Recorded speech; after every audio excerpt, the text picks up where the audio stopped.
Une prime pour les JO, un geste pour les retraites et la reconnaissance de la pénibilité du métier et des risques sécuritaires et sanitaires encourus.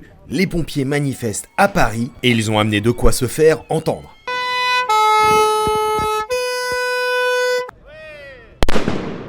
On a des gros problèmes de financement dans les services d'incendie et de secours.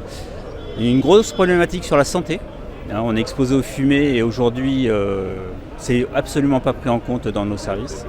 Et un volet social sur la prime de feu qu'on veut qu'elle soit revalorisée. Les réformes doivent être entreprises le plus rapidement possible pour revoir le mécanisme de financement des services d'incendie et de secours parce que le compte n'y est pas et que les cases dépenses augmentent et les cases recettes ne sont pas ajustées pour justement répondre à la totalité de ces missions. Les revendications du jour, d'abord c'est le traitement, une demande de traitement équitable pour les personnels vis-à-vis des JO.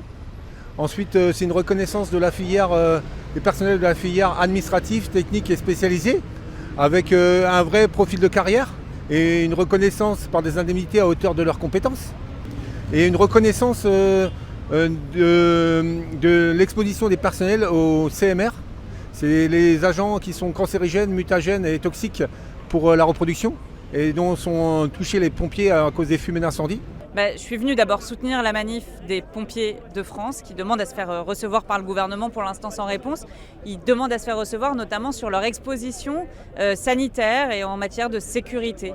Et donc je suis venue ici me faire couper un bout de cheveu pour tester la présence de PFAS, de polluants éternels à l'intérieur de ces cheveux. C'est simple, nous sommes tous contaminés à un degré ou à un autre, donc l'enjeu c'est de savoir à quel point. Et concernant les pompiers, eh bien, ils utilisent au quotidien des produits qui peuvent être nocifs pour la santé. Ces polluants éternels, on sait qu'ils sont présents dans les mousses ou dans les désimperméabilisants qui sont utilisés quotidiennement sur leurs vêtements. En Australie, au Canada par exemple, il y a plus d'une dizaine de maladies professionnelles, de cancers qui sont reconnus comme des maladies professionnelles, voilà, pour les pompiers. Et qu'en France, il n'y a qu'une maladie professionnelle qui est reconnue pour les pompiers. Donc on voit l'étendue du travail qu'il y a à faire pour protéger celles et ceux qui nous protègent. Vivant, il serait plus beau. Eh ben oui, mais c'est ce qui nous arrive aussi.